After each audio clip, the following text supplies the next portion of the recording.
Greetings and welcome to the Old Ways Rising Farm YouTube channel, or welcome back if you've been hanging around for a while. Now, I wanted to take a minute here and talk a little bit about our purpose and what we're doing. We are trying to create an encyclopedia of traditional skills, ancestral skills, primitive skills, survival skills, however you want to think about that. There's many ways and many gestalts in which this information has been packaged.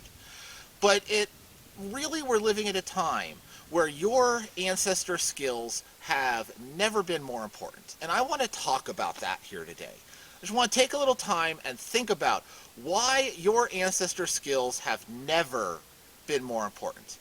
Now, typically on this channel, if you've been around for a while, you know I try to keep it, religion and politics out of this channel. I am going to hit politics a little bit in this particular video. So, if you happen to be a MAGA snowflake who's going to get offended at me criticizing the evil jack-o'-lantern and his liquor cabinet, this is your trigger warning. Bye-bye. Now, if you're still here and you want to think about why your ancestor skills have never been more important, I am going to hit politics a little bit, like I said a minute ago. But I think that the toxicity of politics that we're living through is an outgrowth of deeper symptoms, or it's a symptom of much deeper disease. And that disease is disconnection from ourselves, our community, and our ancestors. And that connection, rebuilding that connection, is the first reason that I think our ancestor skills have never been more important. When you do things that have been in your family for a long time, it builds that connection.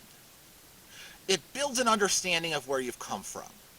And whether you want to make that your whole life or a hobby that you touch now and then, having that connection and that experience, doing something that your great-great-great-grandmother or grandfather did, producing a product, having it, using it, including it in your daily life, builds a connection. And then either some people will make that connection and then just want to live in it every day, and that's wonderful. I am definitely one of those people, right? Other people want to make that connection, and then knowing that, want to select that sometimes and want to live in modernity sometimes as well and appreciate both sides. That is also totally fine. And you can do that, right? You can jump into these things at any point. So a project we did recently, recreating a Bronze Age skirt, we raised the sheep from a baby, sheared the sheep, processed the wool, spun the wool, made the skirt. Okay? We did the whole thing and demonstrate all of that over a multi-year period on the channel. But maybe you just want to do one of those things. Maybe you're a knitter or a crocheter, and you just want to add spinning for the experience of having done it.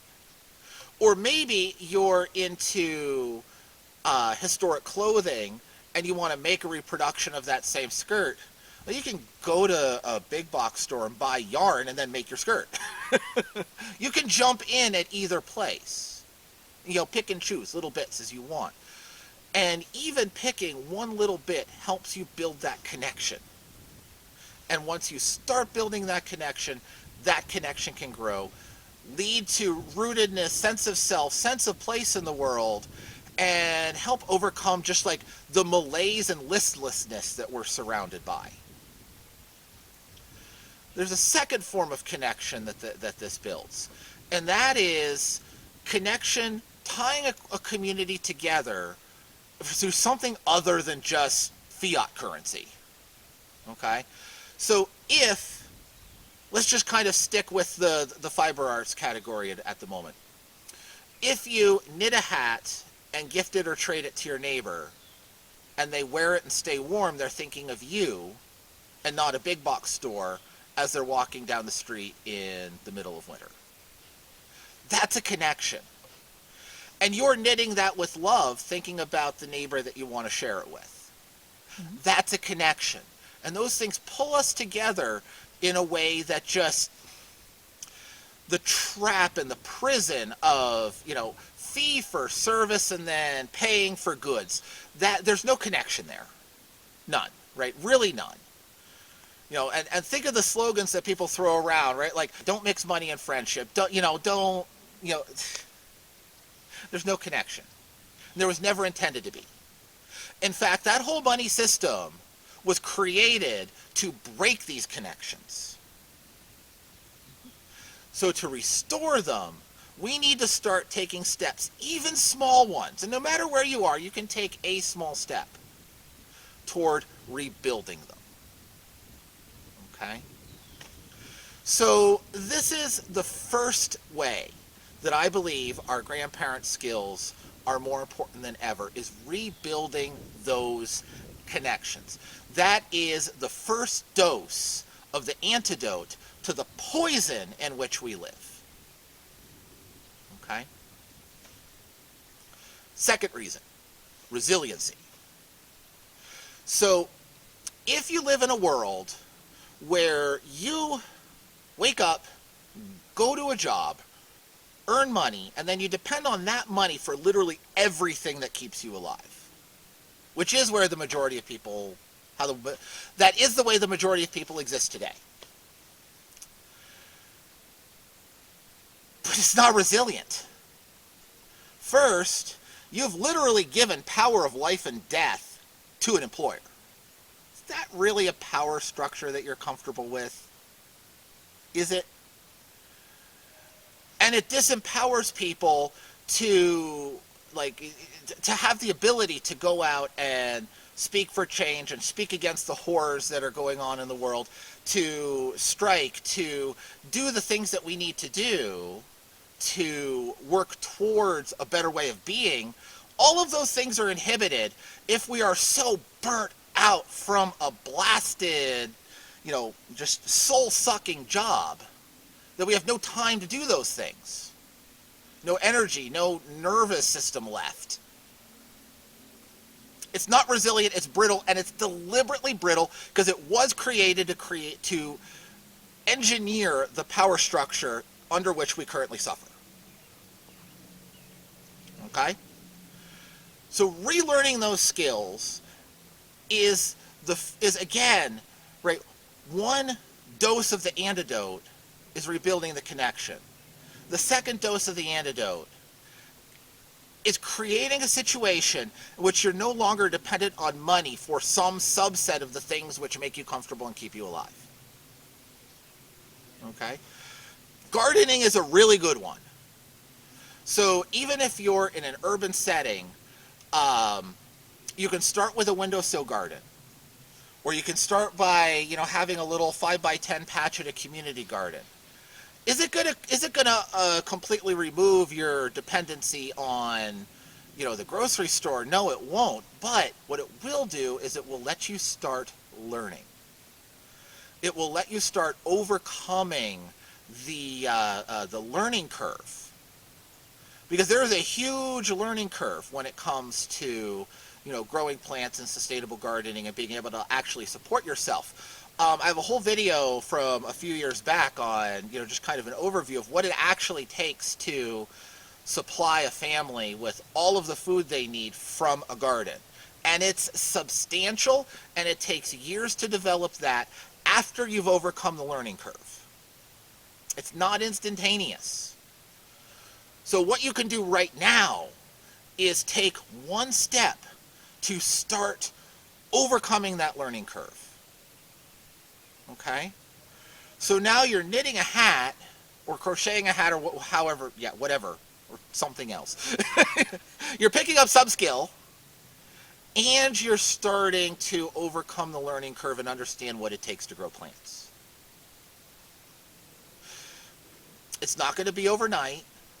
It's not going to be instantaneous, but you're starting the process. You're starting the ball rolling. And as that ball starts to roll, further steps will be less and less and less intimidating. So resiliency. And then when you have connection and you have resiliency, you know where you're from, you know who you are, you know what really lights up your soul, you know how to have connections, in spiritual ways and community, but also now tangible ways of sharing sharing help with each other in tangible ways. You're starting to understand how plants grow. You have those connections. You have the resiliency of not having to depend on the store for 100% of everything you need. Now you're starting to cultivate independence. That's the third dose of antidote to the poison in which we live. And the process of cultivating that independence is just growing and continuing to evolve and continuing to build, continuing to learn skills, continuing to feel more and more connected, continuing to rewild your soul, rewild your life, rewild your activities.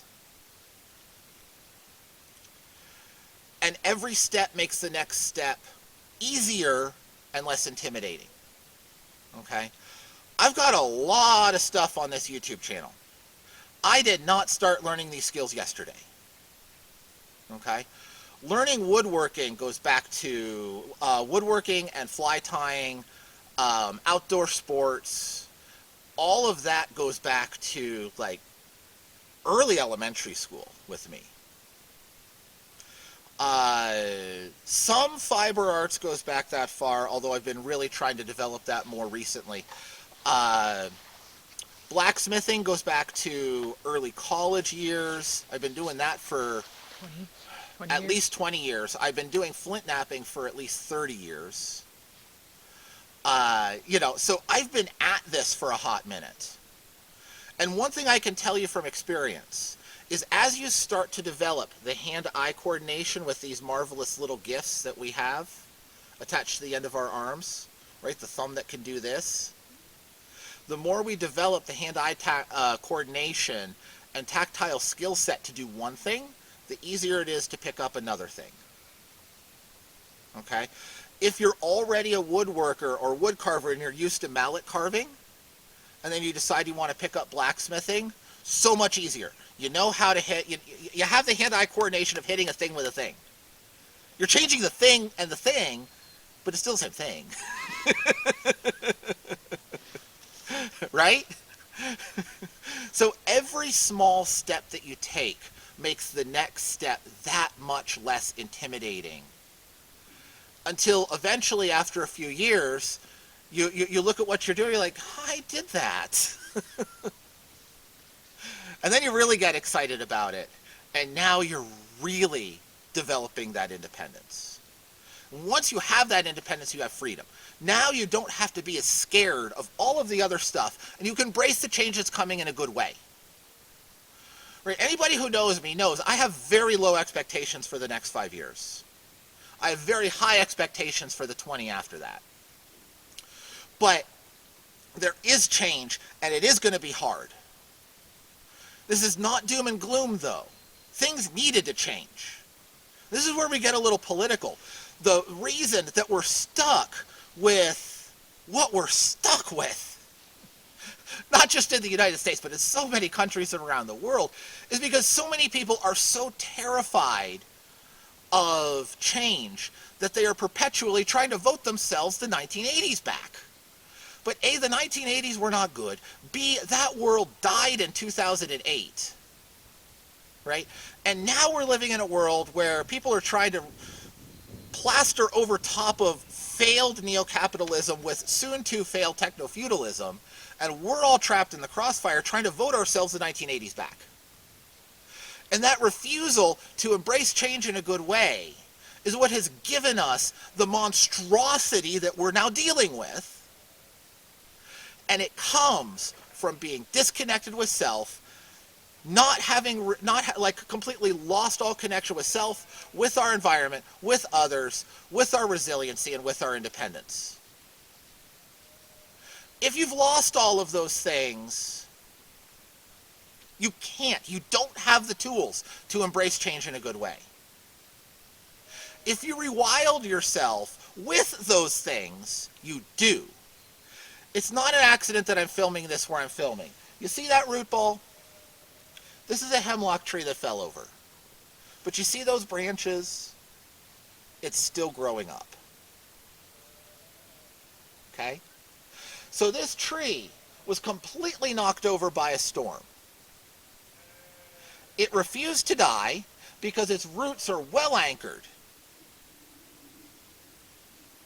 It has its connections with the earth and with the mycorrhizal community around it. It maintained those connections. So it was able to hold on and just completely regrow a new tree. So yeah, there's some other than normal angles in the trunk, but so what? Entropy can be beautiful, right? But it has to maintain those connections. And we have to rewild ourselves in order to gain those connections. And then work together to embrace change in a good way. Because it is a group project, we all die as islands. So there's my spiel. I hope it gives you something to think about. And I hope it, helps to kind of define the breadth of content that we're doing here. So start something, right? Don't be afraid. Just start something, some small thing, some small way to reach towards the skills of your ancestors in a way which connects to them and reaches out towards the environment in which you live. And, find a neighborhood farm that with really good eggs. And buy their eggs. And start a conversation with the farmer. And learn something through that conversation, right? Reach out. Reach out and discover a unique piece of agricultural resource or natural resource that you have right near you that's rare. And learn to love it and include it in your life in a way that lets you share that with others. Just do some small thing to reach toward that rewilding, and it will make a huge, huge difference. So, I hope that you'll think about that, and this is giving you some things to think about. But mostly, I just hope you have a wonderful, wonderful, blessed day. And we'll see you here next time for this or that craft project at Old Ways Rising Farm.